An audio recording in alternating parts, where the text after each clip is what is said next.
Have you ever pulled up to your land, expecting nothing but quiet, only to find someone's built a fortress on it?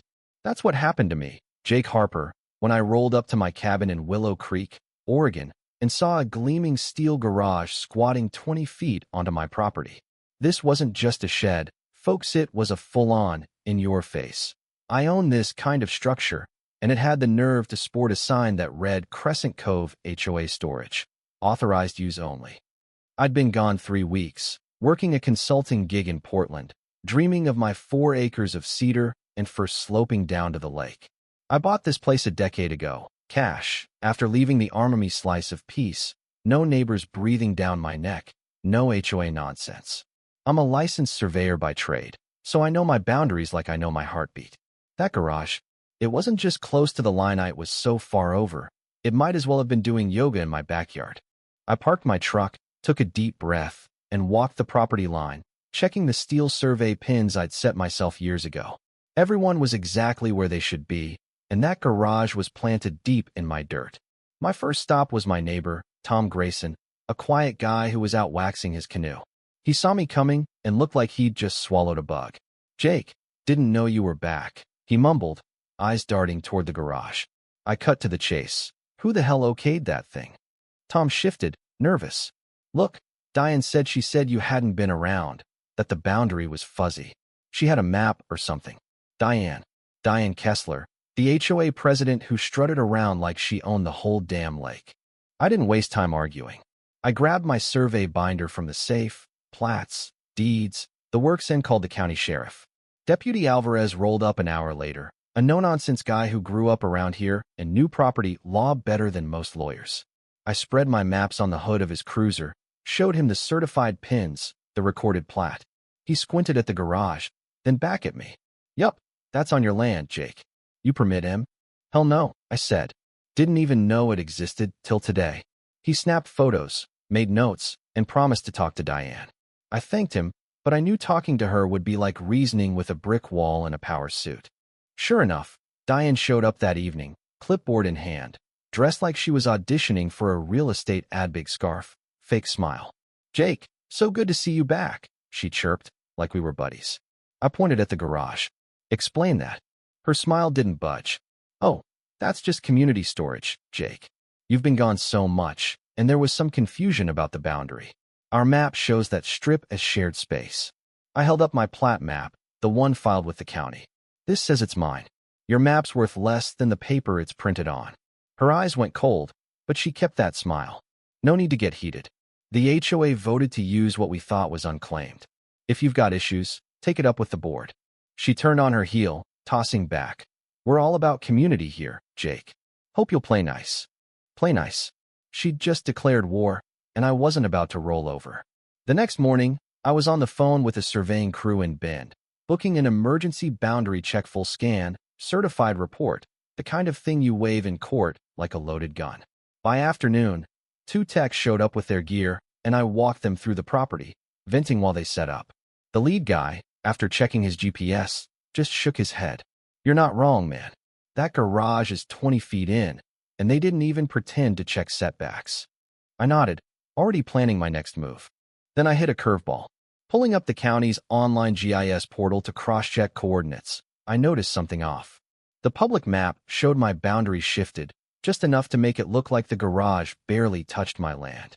But my hard copy survey, the one in my safe, told a different story. I dug into the GIS metadata and nearly dropped my coffee. 7 months ago, someone updated the map username D_Kessler_consultant. Diane had doctored the county's records. That wasn't just shady, it was a crime. I printed everything, surveys, screenshots, metadata, and drove to the county land office, filing a formal complaint for fraudulent boundary alteration. The clerk's eyes went wide. "This doesn't happen often," she said. "It's about to," I replied, "because I'm taking this to court." That afternoon, I hired a lawyer, Mike Callahan, a guy who looked like he could bench press a desk and didn't suffer fools. We filed a lawsuit against Diane and the HO, encroachment, fraud, damages, the whole 9 yards. Mike grinned when he saw the GIS evidence. "This isn't a dispute, Jake. It's a slaughter." We served Diane that week, and she didn't take it quietly. She stormed up my driveway, waving the court papers like a flag. "You're suing me over a shed?" she yelled. I leaned against the doorframe. "It's my land, Diane. Move it or lose it." She scoffed. "You're making enemies, Jake.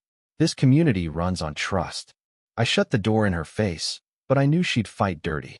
Sure enough, her lawyer claimed the garage was a temporary fixture built with my implied consent because I'd been absent. Absent? For 3 weeks? I pushed back hard, getting a court order to lock the garage until the case was settled. But Diane ignored it.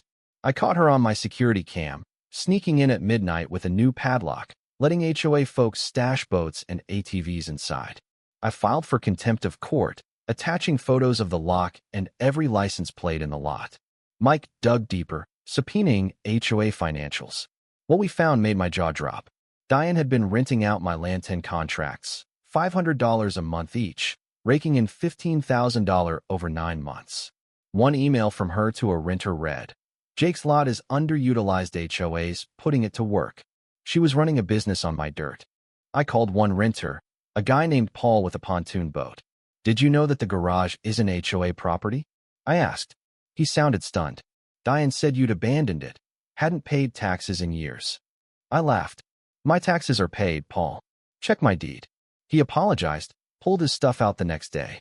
I sent eviction notices to every renter, padlocked the garage myself, and put up a sign, "Private property, no HOA access."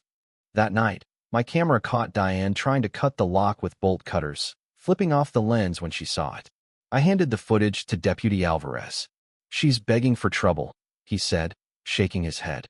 Then Diane went nuclear. She called the sheriff, claiming I'd waved a gun at her. A young deputy showed up, looking uncomfortable. "Mr. Harper, we got a report that you threatened a neighbor." I showed him the video of Diane's midnight break-in. He watched, sighed, and filed a report debunking her story. Mike added a motion for false reporting to our case. But Diane wasn't done. She fed a local paper a story accusing me of bullying the HOA and stealing community land. I fired back with a letter to every Crescent Cove homeowner, laying out the truth surveys, court orders, Diane's rental scheme. People started talking, and the HOA's grip loosened. The final straw came when an anonymous USB arrived in my Mila video from a neighbor's cam showing Diane sneaking gear out of the garage after the court order, loading it onto a trailer in the dark. Mike nearly cheered. "She's handing us the case." At the hearing, we brought everything: surveys, GIS logs, rental contracts, videos. Diane's lawyer stammered through excuses, outdated maps, good faith, mistakes, but the judge wasn't buying it. "This is textbook fraud and encroachment," he said, ruling in my favor. $100,000 in damages, $40,000 in legal fees, demolition of the garage, and a criminal referral for Diane's GIS tampering. Watching that garage come down was like therapy. A crew tore it apart under court supervision, and I sat there with a coffee, savoring every clang. Diane's house hit the market soon after a foreclosure to cover the judgment. I bought it at auction through a friend's LLC, dirt cheap, and turned her old backyard into a deck with a view of the lake. I even bolted a small plaque to the railing: "Harper's Haven, no trespassing." Last I heard, Diane was living with family in Idaho, dodging a DA investigation. My land's quiet again, just the way I like it. But here's the thing: part of me wonders if she really believed she could win, or if she just couldn't stand someone saying no. What do you think? Was Diane a schemer who got what she deserved? Or did the HOA system push her to the edge? Drop a comment, share your take, I am curious. And if you've got a story like this, hit that subscribe button. Let's keep talking about what happens when people cross lines they shouldn't.